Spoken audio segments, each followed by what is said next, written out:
and then not share properly. Okay, here we go. Yeah, okay.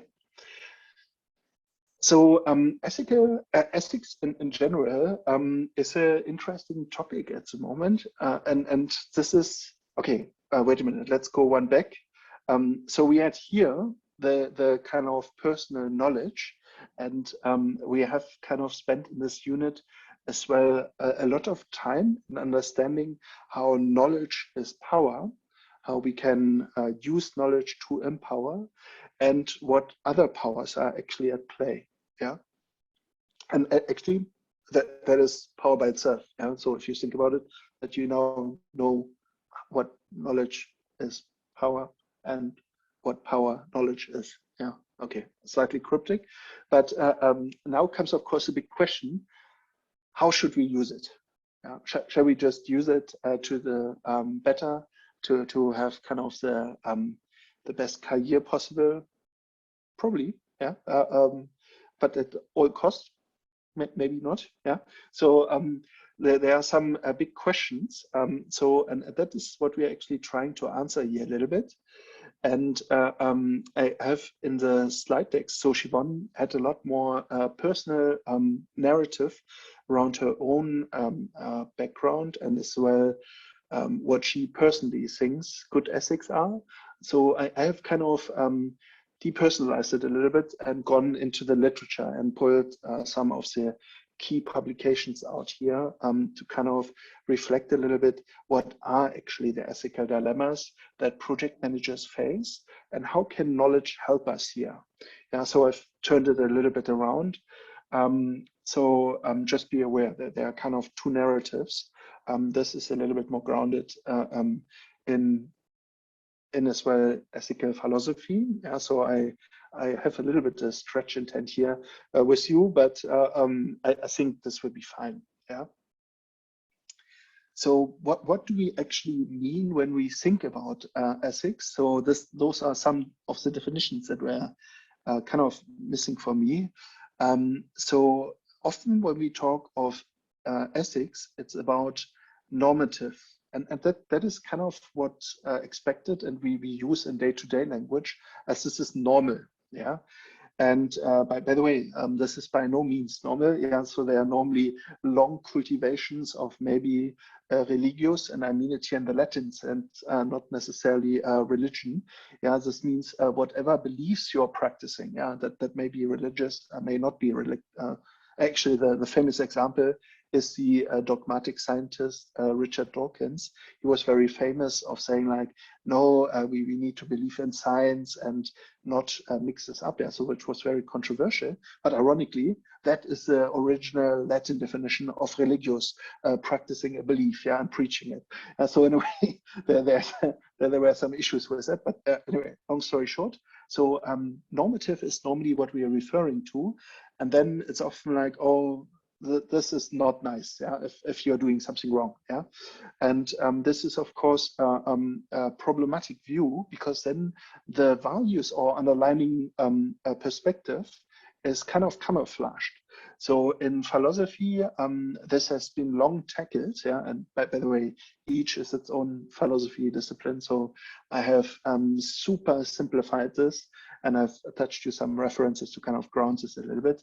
But in this one, by the way, partially those are my sentences. An outcome-oriented way of ethics is virtual ethics. And here always, so if you would kind of take this as a mantra, yeah, for how do I have to be to live a virtual ethical project management life, yeah, then it would always act in such a way that you as a project manager will be happy with yourself, your conduct, and the project you are responsible for. Yeah, and that is outcome oriented. No, it's a good one, right? So it's not too far off. Then we have the so that is virtuous, yeah. Then we have utilitarianism. Basically, you're doing something for the utility of it, yeah, the effect.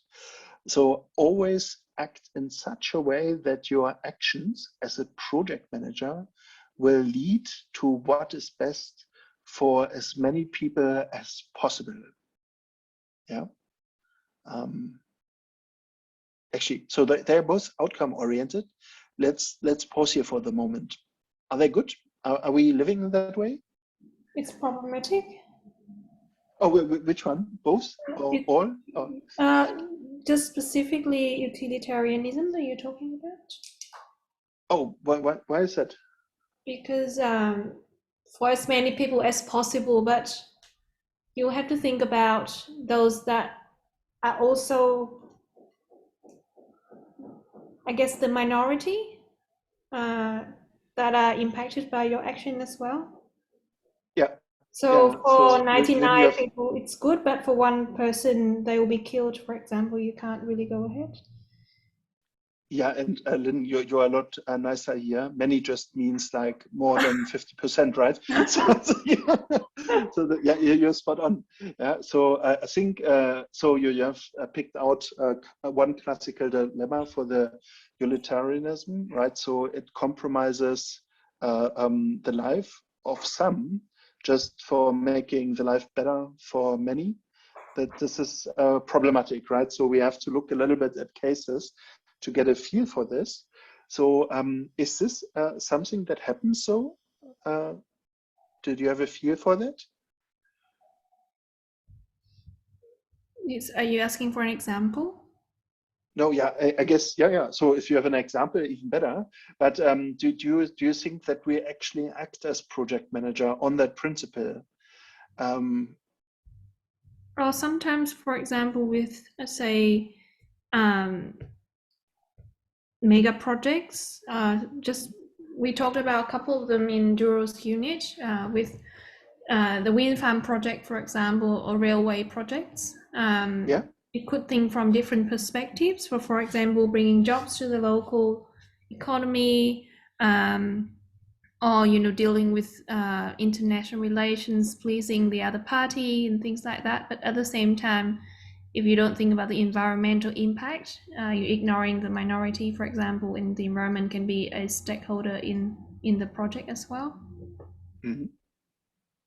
So, Yeah, yeah. So this is so it's not a very vocal one, right?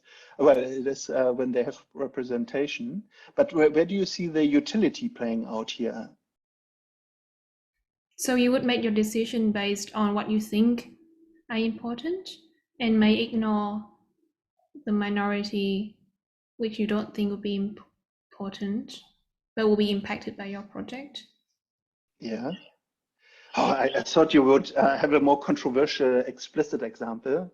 Yeah. So, okay, I give you a very controversial recent one, and I will probably not make friends with this, but our COVID lockdown is a utilitarianism example.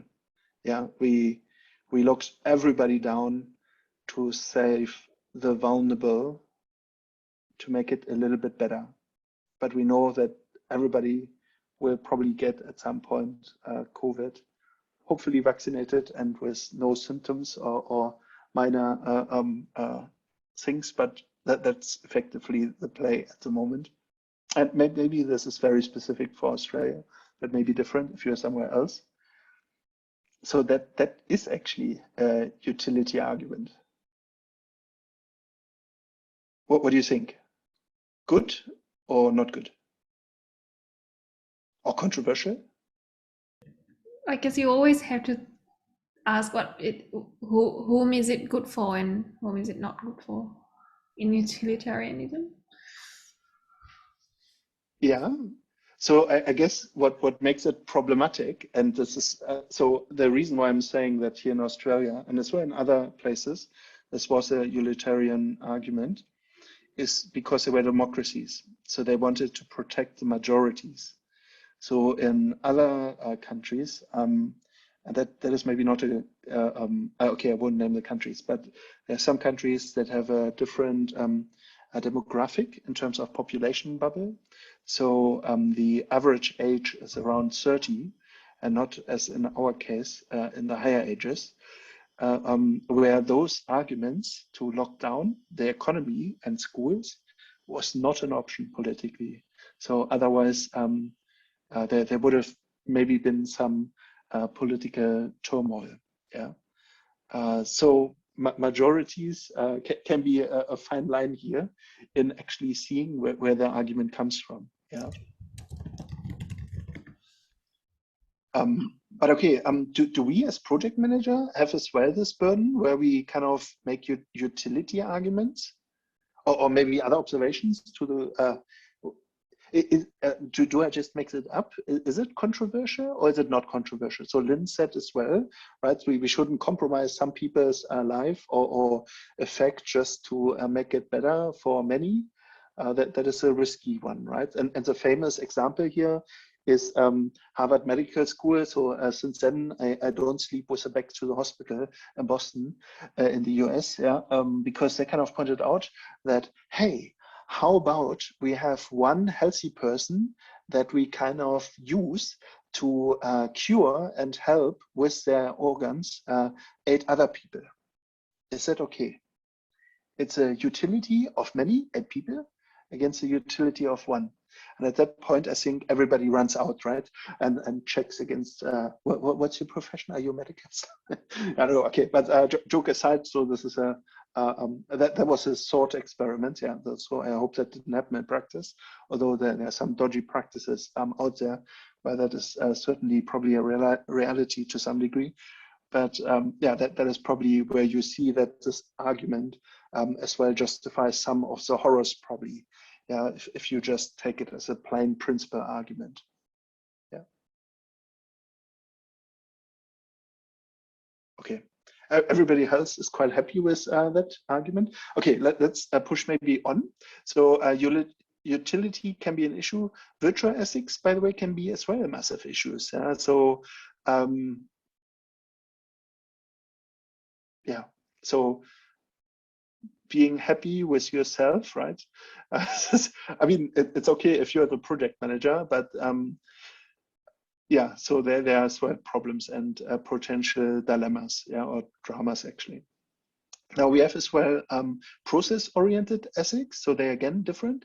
Deontology, always act in such a way that your actions as a project manager can become a universal law. That is as well probably quite tricky. Yeah, the typical example, and by the way, this has mucked up a lot of good things, is trying to be fair. So you probably experience that as students. Yeah, so an academic has a situation where you may want something extra, and this can be good. Yeah, this can be education related, but then the academic says, oh, we don't have enough. If everybody wants this, then I can't do this, so therefore no one can have it. Yeah, and yeah, so this works in both directions. So this can be very bad actually, and that's why in politics this has potentially kind of streamlined more what's available. So if you're in a very policy-driven company, you can see that often there are compromises on very desirable things that have kind of been compromised, so that it's easier to kind of have these principles and laws. Yeah. And then we have the natural rights theory or social contract. Yeah, this is something important. So this is normally something that we engage in when we're going in a project as an employee maybe, or as well as a team member. So that is normally the expectations that we are looking after each other for this journey at the lowest common denominator. Yeah. So and here it's often always up in such a way that your actions as a project manager in the context of and respectful of others' rights and duties. Why did I do? Oh, I think this is probably merged some definitions. Yeah, but okay. So those are kind of some of the core theories. Now I've kind of tried to bring this out, and one of the coolest papers that I found, actually, this is a whole series of papers. And the cool stuff is they have compared different countries. So Australia has 3 case studies, and they have kind of tried to break this a little bit apart. So they have kind of gone as well process, outcome. They've kind of taken my outcome into character, but actually they're probably right because they had some philosophers there. But then they have used a second level that we didn't have. That is the unethical behavior. And that was something that I hadn't seen before. So that was actually really cool. And here they kind of looked at how project managers, or this is often described. So if somebody like does something wrong, yeah, or pushes kind of what's legitimate or perceived to be not anymore ethical, yeah, that is often related to as individual level, he's one of those bad apples, yeah. So apparently, then moral issues, yeah. So really, when it came to frankly dilemmas, yeah, or you had a oxymoron, yeah, where you or simplify the paradox, yeah, where actually you can't win, yeah, ethically. You either harm the one party or you harm the other party. It's a bad cases, and then that as well bad barrels, so organizational environment, and that is maybe the work environment. And shall I share a controversial example? So I have been caught speeding recently in a school zone as well last week when I drove to campus. And first of all, I didn't know that the school was open anymore, but that is not good excuse. It turns out on the photo, I didn't think I was speeding. And it turns out the photo, the only evidence that I got presented, actually seems to indicate that they have very weak evidence. So they tell me that I'm in lane 2, but I'm in lane 3. And I'm the last car pulling away from the traffic lights. So there are multiple cars in the picture. Yeah. So in my understanding, this was superb evidence for like, hey, I should go to the police and say like, hey, you have made a mistake. This is very bad evidence. And it seems to be that you are actually photographing another car whose number plate you don't have. And I'm the car in the other lane. So you are saying lane 2. Yeah. So I thought like, wow, this is great evidence. And then I scrolled up from the photo. By the way, it was this way just 2 kilometers too fast. I think it was 5 in total, but then they deduct some. So I'm basically charged for 2 kilometers over speed limit, yeah, but in a 40 zone. So this is a decent amount. Actually, I have it here. But yeah, anyway. So the point here is, then you scroll further down, and then they have written, this document cannot be used as evidence in a court hearing. By the way, this is here. That is bad barrels. That is unethical behavior in its definition. Yeah. So anyway, so here's a fun fact then about yeah. Okay, I won't make too many conclusions on that, but that is something that is bad that needs to be figured out, because that actually is the definition on unethical behavior and from a policing. So that there's a lot of issues there. Yeah, but okay. So that was a personal notion. Yeah, and don't take it too serious. Yeah, so in a way, that's just unlucky. This is a frustrated driver that drove too fast away from the traffic lights, it turns out. Yeah, but lucky there were traffic lights. Otherwise, I would have flown through. There was 60 or 70, I think. Yeah. Anyway, so so with this, we come kind of to cool dilemmas, and here you have kind of 4 dilemmas, and they're actually your dilemmas as project managers. So dilemma number 1 is there's a conflict between 2 equally valid ethical choices. So, and what they have done in the series of papers, so you have to be a little bit careful. There's actually, I think, 4 papers, and they all have the same author list, which doesn't really help. But if you follow the links, you will find this as well. So ethical issue T4 in case, well, so the cases. The project manager can report the budget overrun now, that is early in the project, which implies a phase loss. So you can see this is actually that was a Japanese case, because of improper planning by him or her.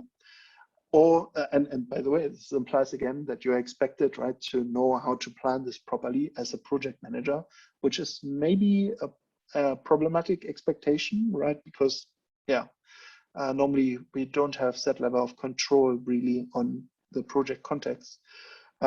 So, or reported towards the end of the project, which implies a phase loss because of poor project cost management later. Yeah, both alternatives are equally undesirable but valid. Okay, so think about this. What would you do and why? And what are the dilemmas of either choice? I take preferences.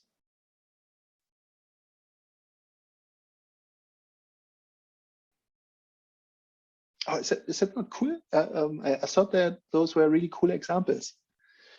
What would you take? Admit you got it wrong at the beginning, or later say, "Hi, costs run out of the." Actually, there are probably even more unethical way how you could manage this. But I guess the example here is kind of we are committed to sleeping with a clear conscience. Yeah.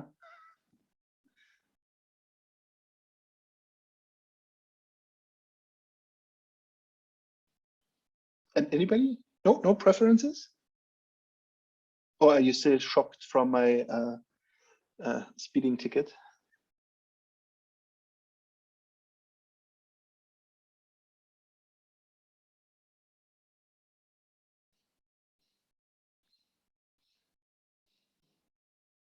Okay, who would be up for admitting at the beginning, like, hey guys, I kind of got that wrong. Okay, maybe we do a vote. Let's see where you guys stand with this. So let's try this. Who would prefer to it? Oh, okay, sorry, I have more examples. But who would prefer the first one? Just admit like, okay, our estimations were wrong. Who thinks this is a better idea? First thumb up. No one. Yeah. Okay. Who would prefer to say it at the end? Yeah, cost management went a little bit off rail. Thumbs up. No participation. So you're indifferent. Yeah. Okay. So both. I mean the emotionally right thing to do, right? If we live by the premises of the virtual, yeah, and as well want to live by our actions, then we should do the first one, right? But when we say utility, we may get fired, right? So then it's better to do it at the end, so that you could at least pay. Yeah. So, but you see here, I'm laughing already. Yes, this was a problematic ethical choice. Yeah, but by the way, they are all ethical choices. That is actually maybe my main point, and as well from the moral point. This is probably not a good idea. If we look at the behavior, is this bad environment, or is this bad moral implication, or bad individually? So this is actually where it becomes quite interesting, because in the first case, your behavior is actually not unethical, but in the second, it is. That is why the ethical behavior is so interesting. Yeah. Okay. Okay, I see. I get a lot of quietness here. Maybe we cover the cases so that you get a little bit of feel for that. So there's a conflict between what is ethically correct and what the company policy is. Yeah. So actually, this was a little bit my example. Yeah. So here you have after years of collaboration and a friendly relationship, the supplier invites project managers repeatedly to dinners and events such as golf tournaments. I've been there. Okay, although the latter is turned down. Oh, okay, I did that wrong. Or self-paid by project manager because of the company policy. It's actually worse. My company paid for it. It is unclear what quality and quantity of dinners cross the line between the presents and bribes were with respect to company policy. Okay, is that correct? So at Monash, so by the way, I'm referring here to South African times, and I doubt that they have some policies yet. But I know, so for example, in the UK, we had that very clear policies. We couldn't accept presents. We couldn't go on parties without declaring it. And actually, our university wasn't quite forced, but they kind of told us that we should go to those events and take them, but declare them. So at every end of the year, we would kind of review this and see as well if that correlated with how we got research money, or how if there were any interests of conflicts that we couldn't do, for example, government reports or something like that. And that was actually tracked. So that was quite good practice. Here in Australia, we have a similar system. So we declare actually against our projects or work that we're doing, what interest we have taken, but we report it annually. So you have to kind of, and this is with your supervisor. So it's actually not a public list. So this means for me as an academic, I have to have that list by myself, and I declare that then against the projects. Yeah. So perceives that is a little bit weaker because it's not that transparent, but yeah, anyway, so the practice is kind of a little bit better. But again, so you see here again, you can use the different ethical norms or behaviors to kind of have a look at that. And norms become quite patchy here. Yeah, so if you're working with norms, this becomes normally quickly unoperatable because there are just some dilemmas set up where having those as principles is quite tough. Yeah. Okay. Now the findings were quite cool, and this is kind of copied out of the final paper of the series of research projects. So I think they did this over 3 years and led as well to governance framework, which was quite cool. So there are general transparency issues, relationship issues, and optimization issues that you cannot avoid in projects. And I won't go into them, but that this is a good start of list that will be as well a good source if you want to have like something more structured to use this for your review in your final assessment. That this would be, I suppose, a very good base for doing this a little bit more structured. But I mean, this is up to you, and we can talk later about this as well. Yeah. Okay, this was me with research ethics. Then I would say I stop sharing. Maybe we have a short break, 10 minutes, or shall we do 10 minutes and then have a little bit more time for the discussion at the end before the presentation? Yeah. Okay, again, nothing. You give me here too much power. This can. Yeah, I think so. Okay. Okay. Yeah. Okay, so let's have a 10 minutes break, and then we start with the presentation. Who wants to go first today? Shall we swap it around? Oh, wow. Okay. Same order like yesterday? Okay. Team Galaxy is fast. So, okay, you guys go first. Who wants to go second? I go second. Oh. Okay. Robert, okay, we have a little bit. It's not fair. We're always going last. I'm joking. Okay, but yeah. It's alright. It's alright. Okay. Plus one, extra marks for the team that goes last. Okay, I don't want to destroy that, but from that logic, you know, you have seen the other examples, so it should actually. Yeah, okay. Let's not go too deep into this, but yeah. Okay. Let's have 10 minutes break. But the question for me is: do you want breakout rooms or just break? Breakout rooms, yeah, please. Okay. Okay, cool. I open those, and I see you back 10 minutes. So 2:31. Yeah. Sure. Okay. Thank you. Super. Okay.